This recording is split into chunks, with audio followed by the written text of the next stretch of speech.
It is vlog number 72, and as you can see, my boy Leo is with me here in my car, actually driving him in to get a haircut. These golden retrievers, man, they can get a lot of hair, and got to get them cleaned up with the weather warming up.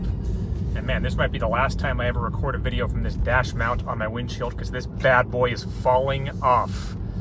So with that said, we have work to do. I will explain later in the vlog the one area of poker where I have run insanely good over the years. But first, let's get into it. 3-5 no limit hold'em at the Peppermill.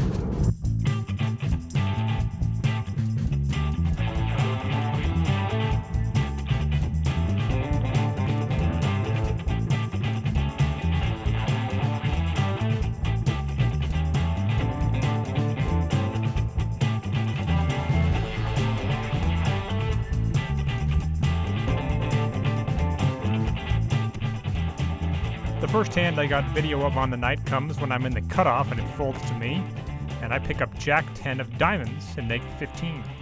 The small blind calls and the big blind calls, so with $45 in the pot, the flop comes down 10-9-6 with 2 clubs. The small blind leads for $40 and the big blind folds. And with top pair and a backdoor straight draw, I elect to make the call. So with 125 in, the turn is an 8, improving my draw to the open-ended variety. And now he checks. I don't figure he's checking to trap me here, so I want to try to get paid off by a weaker hand, and therefore it's going to require a smaller bet. I bet 40, and he calls. So with 205 in, the river is an offsuit 7 for a board of 6, 7, 8, 9, 10. He checks, and I bet 60 here with the jack high straight. He thinks for only seconds and raises me to 205. So with no flush out there, the question becomes, can I re-raise here? Is there any point? I'm $1,000 deep, and he has me covered. Queen Jack would be an open ender on the flop, which turned the straight. Seems tough for him to have it, but I've seen crazier things. He's obviously folding if he plays the board and I raise here. And if he has a jack just like I do, well, we're chopping the pot. So I ask the question again. Should I raise here? And let's not forget, he's a pro. Ultimately, I think about it and end up not raising. He was playing the board. We take down the pot.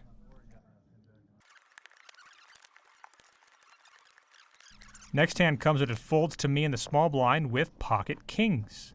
I make it 15. The big blind, the same aggressive opponent, makes it 25, a technical min raise. So I elect to 4-bet it to 105. He ends up snap calling, so it's heads up with 210 in the pot, and the flop comes down queen 9-7, 2 diamonds. Pretty good flop for me. To get paid off by a queen, I bet 115, and he quickly makes the call. So with $440 in, the turn is an offsuit 8. I bet 200, and he calls again. So with $840 in, the river is the king of diamonds, giving me top set but bringing in front door diamonds. Now, I hate just checking here because I'm going to lose out on value from all the top pair hands he could have flopped. And it's a 4-bet pot, which should make flushes less likely. So I think about it for a minute, and finally with my top set, I bet 225. He instantly grabs a stack of black chips and fires them into the pot, putting me all in. Definitely a disgusting feeling here. Seems pretty unlikely that he's doing this with a value hand that I have beat.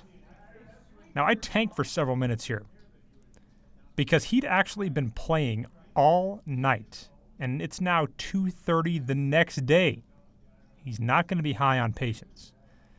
So I decided to kind of wait him out to see if I can't get some sort of a read here. Finally, I do get some sort of a read. He offers to show me a card. In fact, he'll let me pick which one.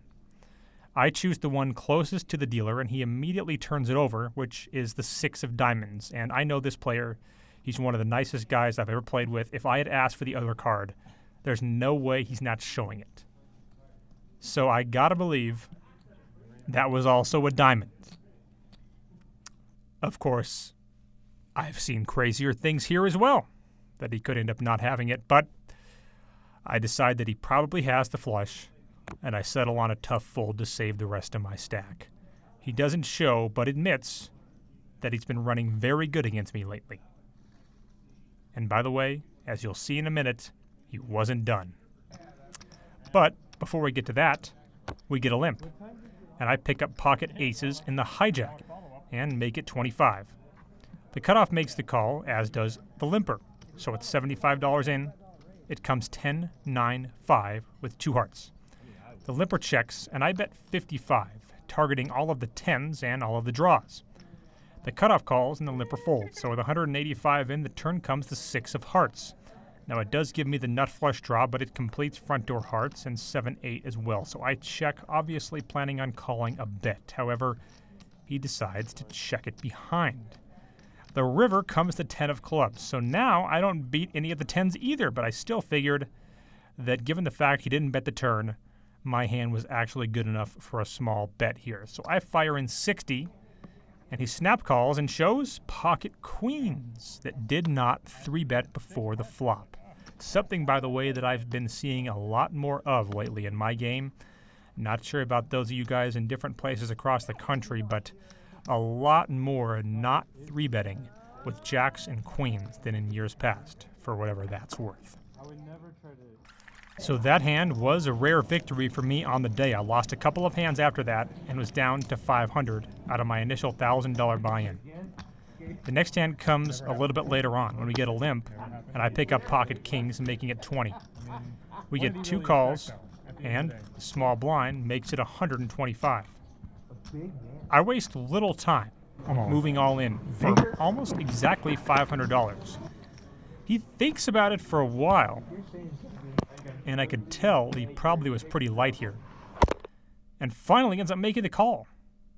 So you have a pot of about 1,100, and the board runs out as you can see it below. As the turn hits, he asks for a 9 on the river, and as you can see, you win. He wins. He gets it. He does not show pocket 9s, but rather the often overlooked 10-8 offsuit. His 16.8% equity getting there, leaving me felt it. I end up rebuying, and I stopped vlogging. But it's worth mentioning that I did pick up pocket kings again. I 3-bet an early position raise. I was cold called by a player in the cutoff with 3-4 of hearts for 60.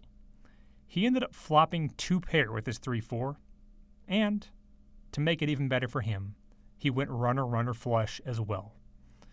So I lost several $100s in that hand and went 0 for 3 on the night with pocket kings. For some reason, I had always thought they were a hand that you were supposed to win big pots with, the opposite being true for me on this day. Tough times for me in Reno Poker. All right, getting set to head into work here on a Sunday. By the way, I just had the chance to watch the latest episode as of the time of recording this vlog of my favorite show that's on TV, and that's Better Call Saul. Absolutely love that show. I think it's just as good as Breaking Bad, and you can see the benefit that having more money has done to the show when you compare it to Breaking Bad. And they had a poker scene in there. And as far as TV poker scenes are concerned, it actually wasn't terrible. They used some of the correct terminology in there, like a set. But I just thought it was funny that in Vlog 72, this guy ends up running a bluff with 7 deuce. Just a funny coincidence. Right after the day I released Vlog 71, William Carlson of the Vegas Golden Knights, who wears number 71, got a hat trick.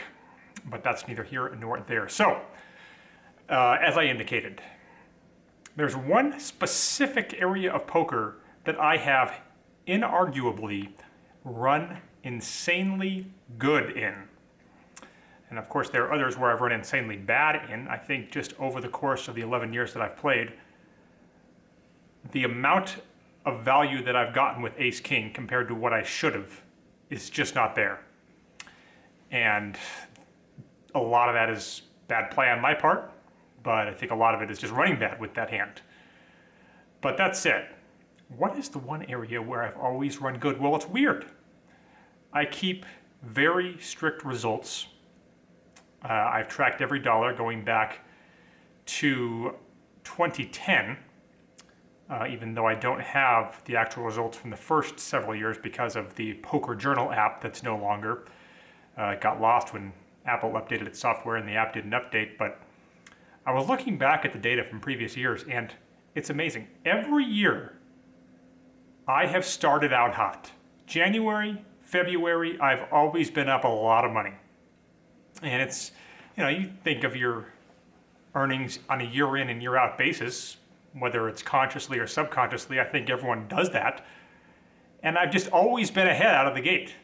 So I've always had like a cushion, whereas if I went on a downswing, I knew I was still gonna have a decent year. And as a result, I've pretty much made the same amount of money, which I'm not disclosing because people will gossip about it, but it's not all that far off from what you make doing television in Reno. You gain confidence just by the fact that you know you're up on the year. You're always up on the year when you start out hot. Well, this 2020 is the first year that I've had to deal with adversity right out of the gate. Now, I know this doesn't really matter, but it's kind of like in the presidential primaries, which I know we're in the middle of. The fact that Iowa goes first shouldn't really matter, but it does because of momentum and things like that. So it shouldn't matter how you start a year, but it actually seems like to me that it does, because ultimately you kind of build off of it. So for the first time in my career, and now we're in March, and I will acknowledge at the time of recording this vlog, I am in the red. Not by much, only a couple hundred in the red actually, but nevertheless, I've spent a lot of hours playing this year only to lose money. And have I run insanely bad compared to normal? Yes. But also the games aren't as good as they used to be. And mistakes hurt you more than they used to. So I just wanted you guys to know that that's where I'm at. And it's the first time that I have to look at it from that perspective. Shouldn't mean much. I know it does mean at least a little. As always, thanks for watching this vlog. I really appreciate it. If you haven't already, hit the subscribe button. It really helps out me, helps out the vlog a lot. And as always, we'll see you back here next time.